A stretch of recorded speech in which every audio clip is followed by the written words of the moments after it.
Diamond கல்லுனா யாருக்கு தான் பிடிக்காது? அதோட அழகே தனி அழகு. அந்த அழகுலேயும் ஒரு மர்மம் இருக்குது. சபிக்கப்பட்ட டைமண்ட் நீங்கள் கேள்விப்பட்டிருப்பீங்க. அதில் ஒன்று Kohinoor diamond and the Hope diamond.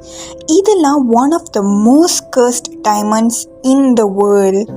இப்போ நீங்கள் பார்க்குற இந்த டைமண்ட் ரொம்ப கர்ஸ்ட். அதாவது யார் இதை சொந்தமாக்குனாலும் மர்மமான முறையில் இறந்து போவாங்க. இந்த டைமண்டோட பேர் தான் த பிளாக் ஆர்லோஃப் டைமண்ட். இதுக்கு இன்னொரு பேரும் இருக்குது, அதாவது பிரம்மரோட கண்.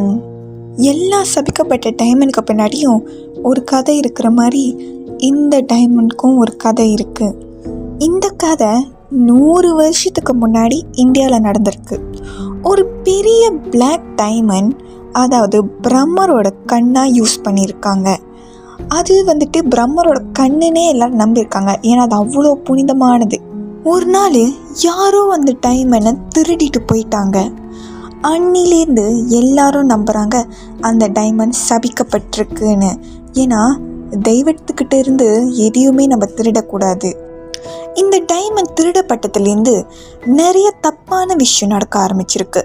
அந்த சொந்தக்காரவங்க அந்த டைமண்டை சொந்தமாக்கிக்கிட்டவங்களாம் ஒன்று காணாமல் போயிடுவாங்க, திடீர்னு இறந்துருவாங்க, இல்லை அவங்க உயிர் அவங்களே எடுத்துருவாங்க. என்னதான் இந்த டைமண்ட் பல கைகள் மாறினாலும் அந்த சாபம் ஒரு புது ஓனரையும் தொடர்ந்துக்கிட்டே வரும். ஒரு ஆளுக்கிட்ட இந்த டைமண்ட் கை மாறணுன்னு ஒரு நாள் இந்த டைமண்ட் ஒரு ரஷ்யன் பிரின்சஸ் கிட்ட வந்திருக்கு. அவங்க இந்த டைமண்டை சொந்தமாக்கியிருக்காங்க. அவங்க பேர் பிரின்சஸ் நடியா வீஜின் ஆர்லோஃப். இப்படி தான் இந்த டைமண்ட்க்கு த ஆர்லோஃப் டைமண்ட்னு பேர் வந்திருக்கு. இந்த டைமண்ட் அவங்க கைக்கு வந்தனாலையா என்னன்னு தெரியல, கொஞ்ச நாளைக்கு அப்புறம் அவங்க ஒரு பில்டிங்லேருந்து குதித்து அவங்க உயிரை அவங்களே எடுத்துக்கிட்டாங்க. அண்ட் இன்னொரு ஓனரும் அவங்க உயிரை இதே மாதிரி தான் ஒரு பில்டிங்லேருந்து குதித்து தான் அவங்க உயிரை எடுத்துக்கிட்டாங்க. பல வருஷங்களுக்கு அப்புறம் ஒரு நகைக்கடைக்காரர் அந்த டைமண்டை வாங்கியிருக்காரு. அவர் அந்த டைமண்டை 3 ஸ்மாலர் பீசஸாக வெட்டியிருக்காரு. அவர் என்ன நம்பியிருக்காருன்னா, இப்படி நான் வெட்டுறனால அந்த சாபம் நிற்கலான்னு. அண்ட் உண்மையாக சொல்லப்போனால் அந்த பேட் லக் கொஞ்சம் கொஞ்சமாக ஸ்டாப் ஆகிருக்கு, ஆனால் ஃபுல்லாக ஸ்டாப் ஆக கிடையாது.